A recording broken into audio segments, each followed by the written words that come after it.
Salam, saudara-saudara. Selamat datang di channel kami, Paguyuban Wong Angon. Saya, Evangelis Yohanes Parjanto, mengajak saudaraku yang terkasih untuk bersama-sama belajar dan merenungkan firman Tuhan yang kami kemas dalam bentuk video supaya mudah dimengerti. Mari kita berdoa.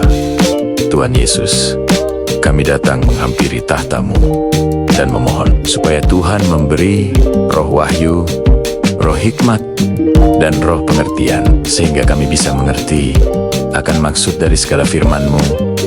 Dan tolonglah Roh Kudus, supaya kami dibimbing dalam perjalanan hidup kami, dengan tidak menyimpang ke kanan maupun ke kiri, sehingga hidup kami menjadi serupa dengan-Mu. Dalam nama Tuhan Yesus, kami sudah berdoa.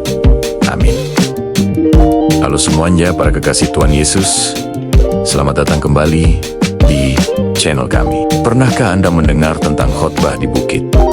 Ini bukan sekadar cerita lama. Ini adalah salah satu pengajaran paling transformatif dalam sejarah manusia yang disampaikan langsung oleh Yesus Kristus sekitar 2000 tahun yang lalu di lereng bukit dekat Danau Galilea. Ajaran abadi ini tercatat dalam Matius pasal 5 hingga 7, memberikan cetak biru radikal tentang bagaimana Tuhan menghendaki kita menjalani hidup yang sempurna dengan standar kerajaan surga. Hari ini kita akan menyelami intisari dari ajaran yang bisa mengubah cara pandang Anda selamanya. Yesus memulai khotbahnya dengan serangkaian pernyataan yang benar-benar mengejutkan, yang kita kenal sebagai ucapan bahagia. Dia secara efektif membalikkan logika duniawi. Dia tidak mengatakan, berbahagialah yang kaya atau berkuasa. Sebaliknya, dia meluncurkan kebenaran yang menantang. Berbahagialah orang yang miskin di hadapan Allah, yang berduka cita, yang lemah lembut, yang lapar dan haus akan kebenaran. Ini adalah gambaran karakter inti dari warga kerajaan surga. Mereka yang rendah hati, berbelas kasih, dan memiliki kerinduan mendalam akan kebenaran Tuhan.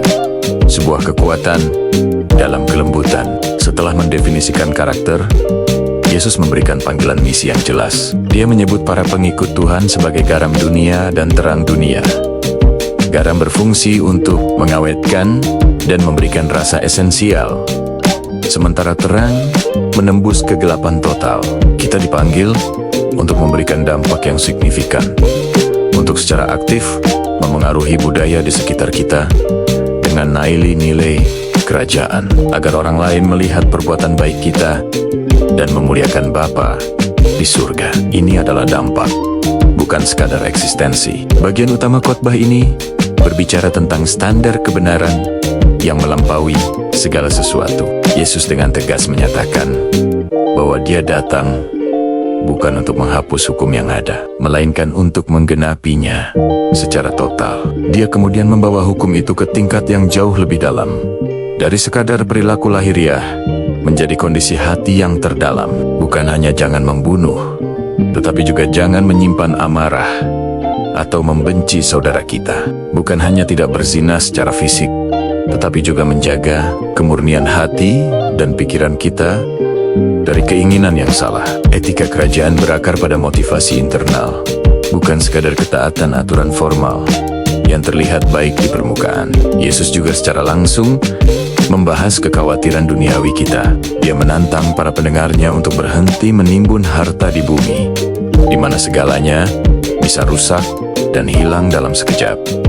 Tetapi sebaliknya, berinvestasi di surga. Dengan analogi yang indah tentang burung di udara dan bunga bakung di ladang, dia mengajarkan kita ketergantungan penuh pada pemeliharaan Allah Bapa. Prioritas utama kita haruslah mencari dahulu kerajaan Allah dan kebenarannya. Barulah semua kebutuhan jasmani lainnya akan ditambahkan.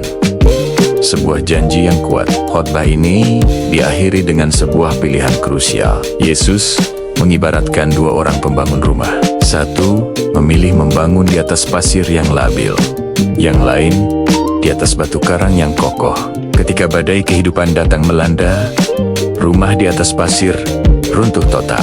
Rumah di atas batu tetap berdiri teguh tak tergoyahkan. Batu karang itu adalah firman dan ajaran Yesus Kristus. Mendengar saja tidak cukup. Itu pasif.